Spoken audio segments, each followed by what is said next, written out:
So I am recording. Welcome to Go Legal Yourself podcast. I'm your host, Attorney Kelly Bagla, the Queen of Business Law. Today, I have the pleasure of interviewing Robert Timms. Robert is an account executive. He's an advertising account executive with Fox Station in San Diego. He works with local, regional, and national brands, helping them create and execute results-driven marketing campaigns. Welcome to the show, Robert. Hi, Kelly. Thanks for having me. Oh, it's an absolute pleasure. Do you have a joke to share with us? I do. Actually, both my parents are lawyers, so I have quite a few jokes. Uh-oh. But yeah, so hopefully they aren't listening. Right. My favorite one is arguing with a lawyer is like wrestling with a pig in mud. You realize they like it. I haven't heard that one, but that's a good one. Thank you for sharing. What kind of lawyers? Obviously, the honest type. Of course, yeah. My mom does workers' comp, and my dad does a lot of estate planning as well as some other things. Fantastic. Well, look at that. So you're obviously not brand new to the legal field.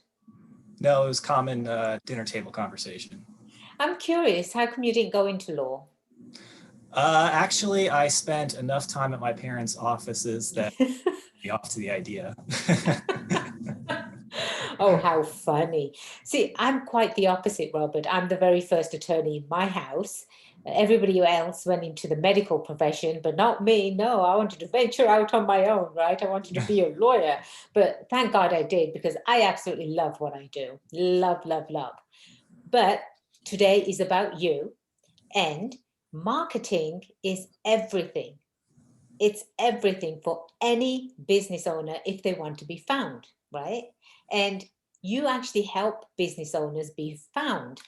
Tell me about your journey as to how you got into the advertising world and helping business owners be found.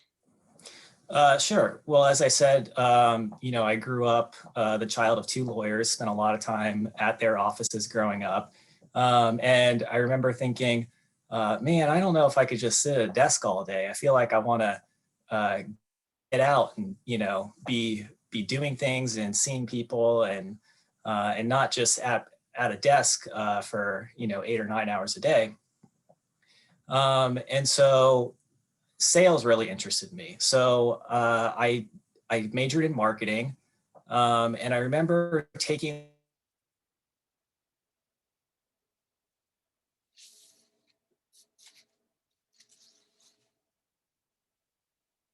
Robert, if you can hear me, you're frozen.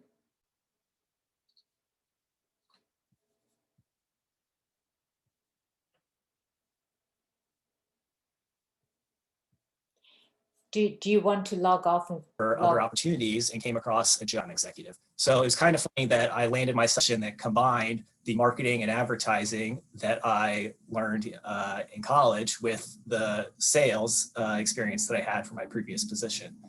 So that was about 8 years ago. So for the last 8 years, I've been working at local television stations, working predominantly with local and regional businesses, helping them to set up and execute advertising marketing campaigns for their business. So you picked obviously one of the hardest professions to go into, right? Sales. Yes, I don't know that I knew that at the time, quite what I was getting myself into, but I knew that, from my parents' friends and that kind of thing when I was growing up. I saw them and they seemed like they kind of had like a good gig. They got to get out of the office, go meet people, that kind of thing. So, and I'm glad I did it. I've enjoyed it. I like listening to people, learning about their business, and collaborating to kind of help them. Have you heard or have you read any of the books on sales? I have. I've read a few sales books, definitely. Which is your favorite? Which is my favorite? When I first started at the television station, the most intimidating thing when you're starting out in sales is that cold outreach, right? Cold calling, having awkward conversations with people. It's uncomfortable no matter who you are. And she gave me a book on cold calling that I think really set me up for success. It just made me feel more comfortable, as comfortable as you can with doing that, kind of that cold outreach and making those connections. And my brother recently got into software sales after working on the other side of it for a while. And when he was getting started, he asked me for advice or recommendations, and I told him read this book. I can't even remember the title now. I think it's 10 tips for cold calling or something. It's a pretty short book, but man, it really set me up, I feel like.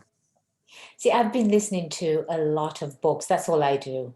Well, besides practicing law, right?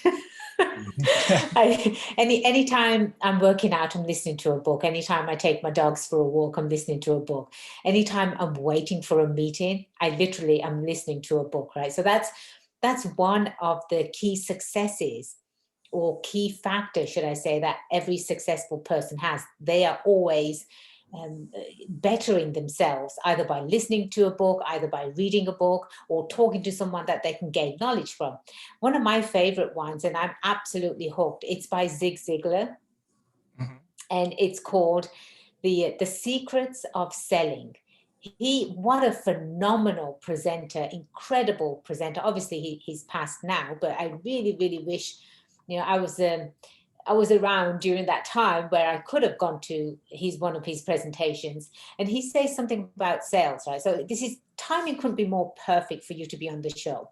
He says sales, someone is always selling. So for example, say you and I go out and we meet, and I'm saying to you, Robert, I really would love to promote my business, right? Because I'm the best in what I do, and people need my products, but they don't know how to find me. And then you come back and say, well, Kelly, I can absolutely help you with that, because I think that these are phenomenal products, and yes, we can get you found. And you present me with some plans, and all of a sudden I say, wow, those are very expensive. They're out of my budget. I don't know what to do. At that point, if it wasn't you and it was somebody else, they would say, well, you can always come back to us when you get a budget. Well, somebody made a sale in that example, right? It was me. I closed because I said, I can't get it. I closed, and that other person walked away. They didn't make the sale. But everyone is always selling at every single time. And that was it's like a little light bulb that went off. People want to be sold to. If they're meeting with you, they're halfway there. But in full disclosure, I personally have worked with you, and I personally can vouch for, you're not that type that's going to walk away and say there's no budget for you, right? If you don't have a budget, I can't work with you. But marketing, talk to me, Robert, about marketing in particular, because again, without marketing, you can't be found and you can't sell anything. If a brand new business came up with some products and they came to you, walk me through what that would look like on your end. Mm-hmm. Well, I talk to people all the time who are thinking about starting a business. I'll occasionally talk to some that say, I'm thinking of starting such and such business. I don't even have a name for it. I'm just putting together the business plan. What does it cost to advertise? And so what I would say to someone who is thinking of starting a business is, when you're putting together your business plan, definitely account for the cost of marketing or driving leads to your business, because I get the impression that a lot of people put together their business plan and they think, well, starting out, I'm just going to be the little guy. I'm not going to be able to afford advertising. I'll just, use word of mouth to build myself up to a certain point. And then when I'm big enough, then I'll start really marketing and driving the leads. But when you do that, you're leaving a lot up to chance. You're hoping that people are going to refer business to you. And so what I would say is, when you're putting together your business plan, just reach out to someone that works in marketing or advertising and just get an idea of what a marketing plan for your business would look like and what it would cost, and then bake that into your budget. You've invested too much time, too much money to roll the dice on hope. So have a plan going into it. And then as far as putting together a marketing plan, the first step, you want to kind of map out your customer's journey. So that's going to look a little different for every business, but you want to say, how does a customer come to know my business and eventually do business with me?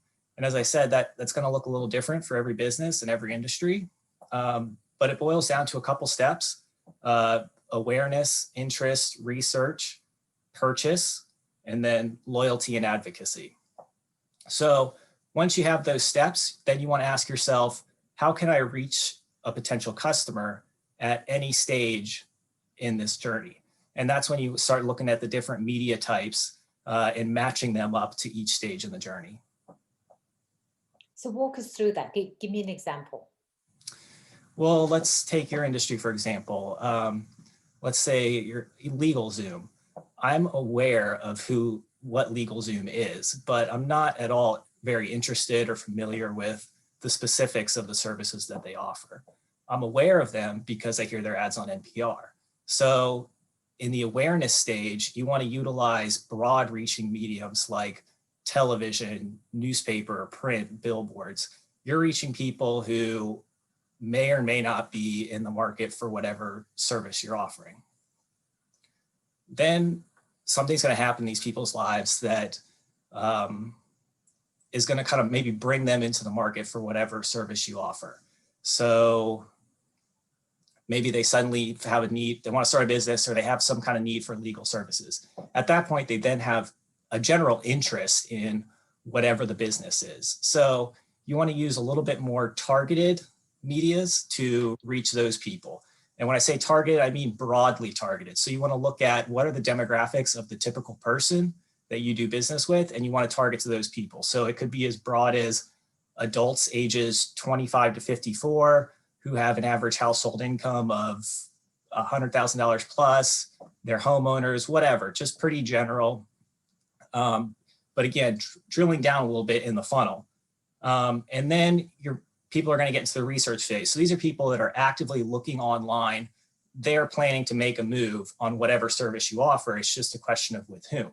So you want to utilize different medias that are catered to people who are in the research phase. So that's things like this podcast that we're doing. That is things like blogs, paid search engine marketing, really bottom of the funnel stuff that's catering to people who are going to take action. It's just a matter of with whom. And then you get to the purchase stage. They ultimately make a purchase based on, who they're familiar with, the research they've done online, and who their friends or family advocates of them. Once they've made the purchase, then you get into the loyalty and advocacy stage. So if they have a good experience, they're going to do business with you again, and that's going to make them loyal. If they continue to have a good experience, then they're going to become advocates, and that's where you get into that word of mouth marketing. That's when they're going to tell people, oh, I've been doing business with such and such for years. Sounds like they could help you. Here's their number, reach out to them. That's pretty fantastic, the way you laid everything out. Now, as far as marketing itself, right, it's quite scary, Robert, for anyone that is just starting out, and even someone that is growing their business. But they do understand without marketing, they're not going to get very far. I think that's one mistake that entrepreneurs make when they first start out. Okay, so I want to start a business, right? And it's going to be a dog grooming business. And I'm really, really great with dogs. I'm really, really great with grooming. And I'm going to open up shop. Well, you can open up shop, but you're probably going to get people that walk by it, or you're going to get people that visit the local area. Maybe they've got a pet or not, or they can refer you. But marketing, again, it sounds very expensive, Robert, especially to do, TV ads and radio ads, and then, print ads. Everything is really expensive. How can you justify the expense for someone? Yes, instead of using expensive, it's an investment, right? And that's what we like to use on the show. Anything that you spend on your business, it's an investment in you and your business. So how do you justify the advertising, and does it just stop there? So, like I said, a great way to set yourself up for success is going to be to plan ahead when you're putting together your business plan. So, um, reach out to someone in the industry and just have a conversation for how much does this cost. And money is always going to be a factor. So figure out what your budget might look like. And then again, like I said, reach out to someone in the industry, take a partner on this and get their advice of where they think your budget would best be spent. It's going to look a little different for every industry, like I said. But it really does kind of boil down to those steps, like I said, and that I'm speaking to whether you're a B2B or B2C company. But as far as choosing the media, a professional is going to be able to kind of guide you. But word of advice is a good way to compare different media is to take a look at the CPM. That's the cost per thousand. It's what it costs you to reach 1,000 people in whatever your target demographic is. A lot of the broader medias like billboards, broadcast television, cable, radio, those are going to have less expensive cost per thousands. As you get more and more targeted, with targeted pre-roll and things like that, depending on the targeting parameters, you're going to have a higher cost per thousand. But the 1,000 that you're reaching is more targeted or more of who you want to be reaching, and they're closer to that buying stage. And then you get into other things too, like with paid search, with cost per click. That's kind of a whole different ball game. But a good way to compare media is just to look at that cost per thousand. But there's other factors to consider too, such as intrusivity, the content with which you're associating your business. So you might be able to get a cheaper cost per thousand with a billboard, but if you have a story to tell, that can't always be done with a billboard. So it might be a slightly higher cost per thousand to buy television, but you can't beat the intrusivity. I mean, there's no other medium that goes into someone's living room and gives them a 30-second sales pitch on your business. So there's a few factors to consider, but again, cost per thousand is a good way to kind of compare media, apples to apples. I'm going to give a shout out to a mutual acquaintance of ours, and this is my story as to how I found you, right? And I loved what you said earlier: is talk to people. Don't be shy. You're never going to get anywhere if you're going to sit back and say, I don't think I should disturb someone. Then you shouldn't really be in business. It's not your forte. I'm a very straightforward person, Robert, and I'm just telling it how it is, right? Because if it's not you, there's another one that's just waiting and hungry enough to get up and call someone. Exactly. Just find someone that you can talk to.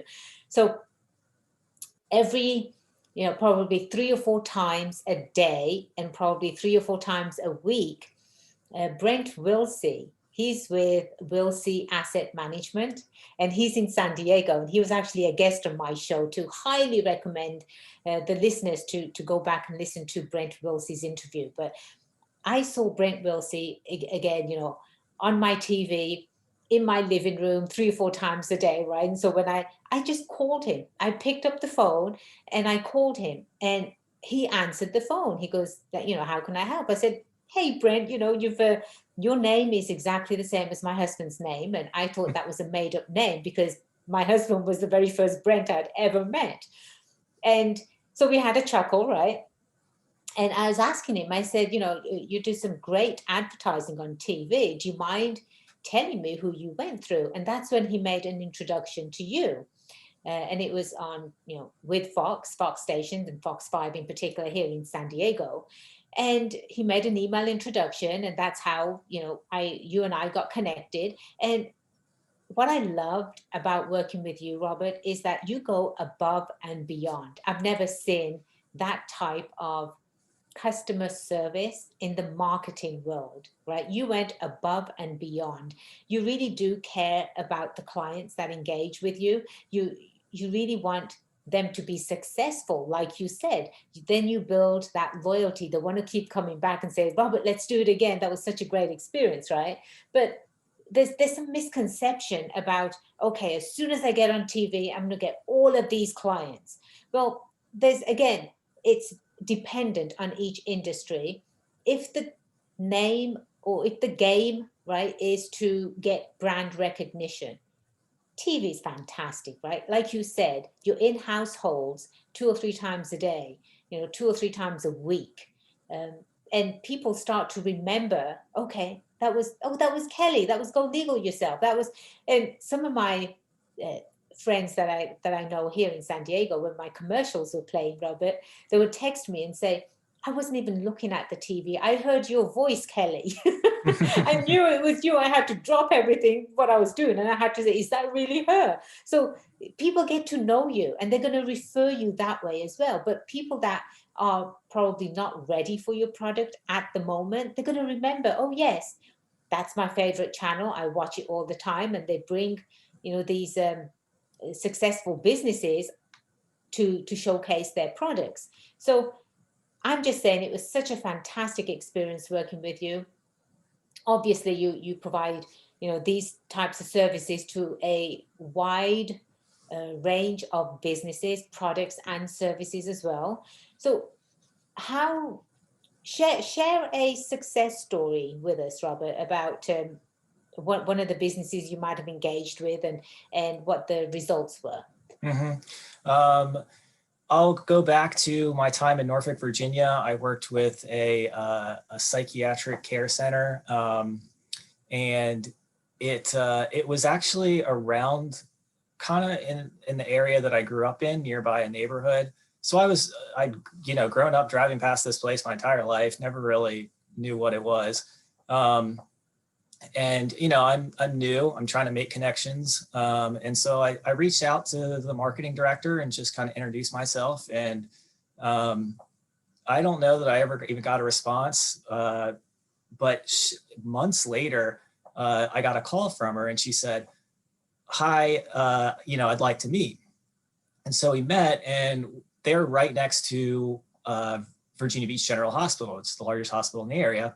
And what would happen is people would get sent to the hospital, and if the needs fit, the hospital would send them over to Virginia Beach Psychiatric Center. Well, the hospital had started their own wing that offered the services of what Virginia Beach Psychiatric Center offered. So they had lost that source of patients, and she was now looking for ways to kind of, fill the beds without the help of the hospital next door, now that they offered the same services. So we started a television campaign, and in order to track it, I would send her the spot, or rather she would send me the times people would call in, and she would also send me her Google Analytics. And so I would look at the times that the spot ran, and I would look at, cross-reference that with their call times and the Google Analytics. And we'd set it up in such a way so they were only on, they were on 2 weeks on, 2 weeks off, and they were only on Sunday nights through Tuesday. So the idea was that a lot of the calls they get would be from friends or family members who were concerned about a friend or a loved one. And typically it always happened later in the weekend, or early in the week, because either they were with family that weekend, and that's when the family realized that things had gotten out of control and there was a problem. And so that's when a majority of the calls would occur. So that's why we focused the commercials on there. And they actually doubled the number of incoming inquiries that they got in the weeks that we had the television campaign running. So they signed on for a couple months, 3, I think. And then after that, they started signing annual deals. And, we built a long lasting relationship. I think the marketing director actually got promoted within the organization to go to other psychiatric centers in other parts of the East Coast and implement exactly what we had implemented for other hospitals in other states. So it was hugely successful. And I took an opportunity with Fox in San Diego and moved. But as far as I know, they're still advertising, and they're still doing great. Yeah, I wonder, that must have been a really hard move for you, right? To move to San Diego. I think it was harder on my mom. There you go. I'm sure. But now she's got a beautiful place to come visit, right? She does. And my brother lives in Montana. So, you know, she's got the mountains and the beach, and, you know, she lives in Virginia Beach herself. So it's not a bad place. No, not at all. Not at all. So how does a typical day for you, what does that look like at the station? Well, you know, I really work for the clients. So it's a lot of it's a lot of maintaining the campaigns, making sure everything's running, looking at what's running, seeing if any changes need to be made, a lot of reporting back to clients. And uh, a big part of the day, you know, from the hours of 10 to 4 are just fielding incoming client needs. You know, you get calls asking for this or that. Um, it's predominantly running the campaigns. And then, uh, you know, when I have the time, is speaking to potential new advertisers, people like you who've reached out to me that have questions. And then also, you know, getting out there in the community and making connections to, you know, to introduce myself to new potential businesses and that kind of thing. So it's a lot of running existing campaigns, and then also talking to people who are thinking about starting a business or thinking about starting a marketing campaign for their business. I do a lot of that, a lot of talking to people who are just interested in how to go about the process. That's fantastic, Robert. I'm just going to take a moment here and recognize one of our sponsors. Our sponsor is Bagla Law Firm. Bagla Law Firm helps with business formations, business contracts, asset protection. So you can always find Bagla Law online at bagla.com or baglaw.com.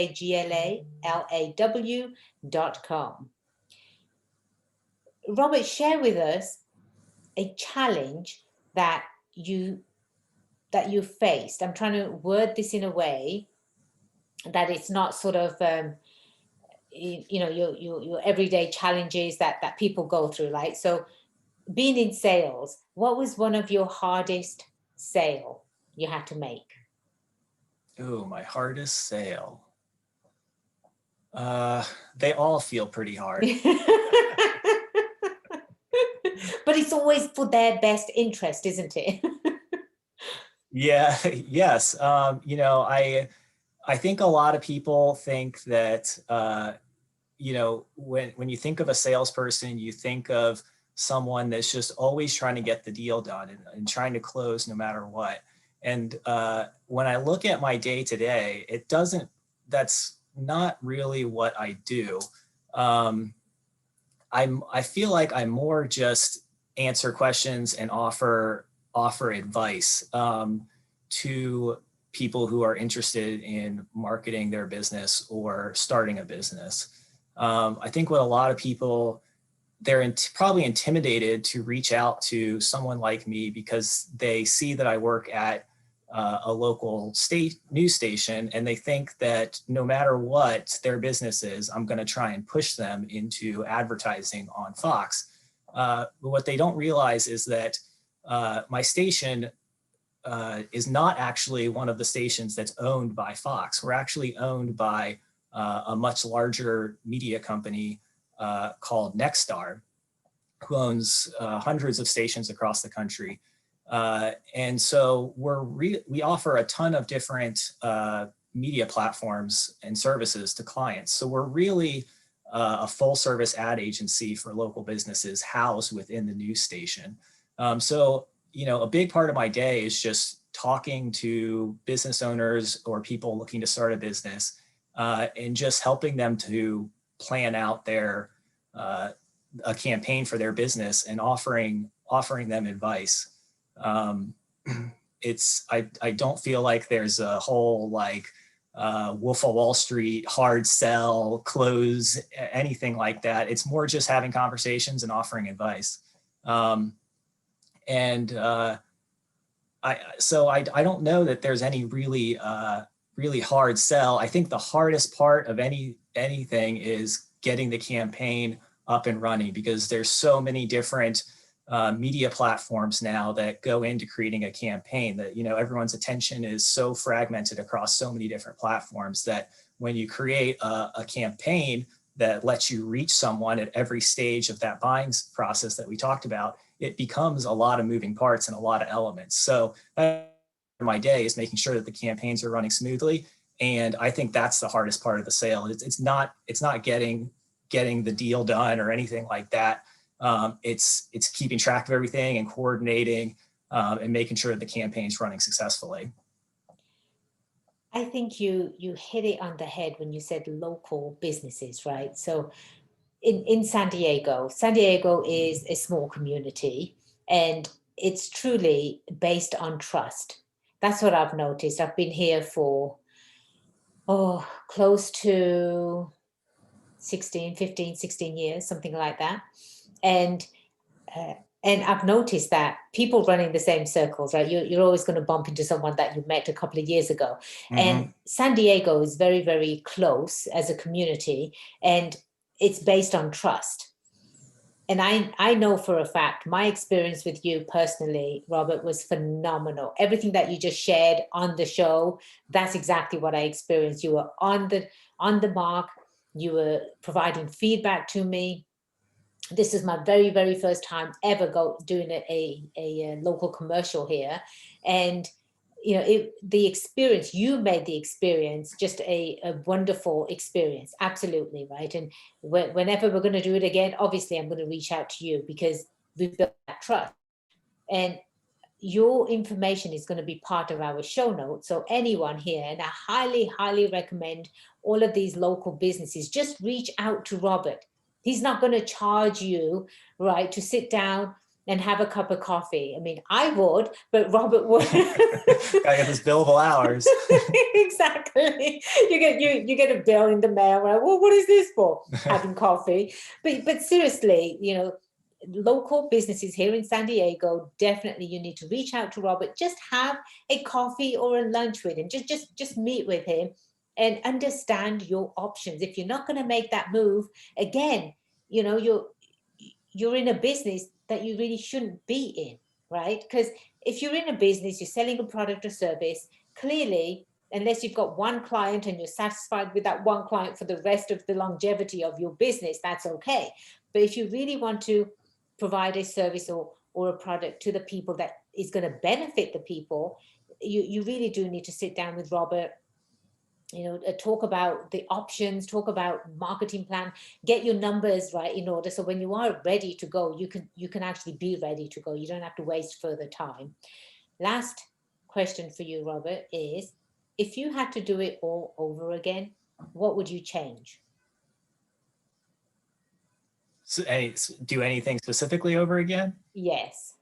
Oh, you know, I think back in college, I would have taken advantage of more of the resources that were available to me at the time. You know, there was a lot of different marketing clubs uh, and things that I could have taken advantage of that I have since found myself focusing more heavily on. For example, I thought that I was going to work in sales, not necessarily advertising. So I wasn't too focused on learning, you know, joining the club that was focused on Google AdWords, and they all, you know, they went to San Francisco and visited the campus. That wasn't of such interest to me at the time. But now that I work in the industry, I wish that I had taken advantage of more resources like that in college. It's because it's all things that I have since had to learn. You know, there's a lot of studying that goes on, you know, in your free time, just to stay sharp with all the changes that are happening within the advertising and media industry. Because there's new platforms every day. I mean, TikTok wasn't a thing a couple of years ago, and there's going to be something new tomorrow. So you always have to be educating yourself. And so I would just tell people to take advantage of as many opportunities and resources as you can around you. early on, because you never know what doors they're going to open for you later. Robert, you have been a phenomenal guest on the Go Legal Yourself podcast show. Can't wait to have you back on again. Uh, Thank you for sharing your wisdom and being on the show today. Thanks for having me. Absolutely. And for my fantastic listeners that are out there locally and internationally, yes, we are an international show. We're in about 25 countries right now, and we are growing. So even for you guys out in the different parts of the world, if you want to bring your products or services to the great United States of America, now you have a resource. You can contact Robert directly and say, "Hey, Robert, I'm in Australia and I want to move there." And obviously San Diego is a beautiful place to move and do business in. So maybe you'll get some contacts from overseas, Robert. Marketing's more or less the same in any country, so happy to talk to anyone and offer what advice I can. That's fantastic. And anyone can listen to this show by either downloading the app, and the beauty about the app is you can contact any of our guests directly from the app. You can contact me directly from the app, and you can actually get more information on our guests as well. So download the app from any of your app stores. Go legal yourself. And it's been a wonderful pleasure being your host today. I am attorney Kelly Bagla, the queen of business law. Until next time, cheers to your success.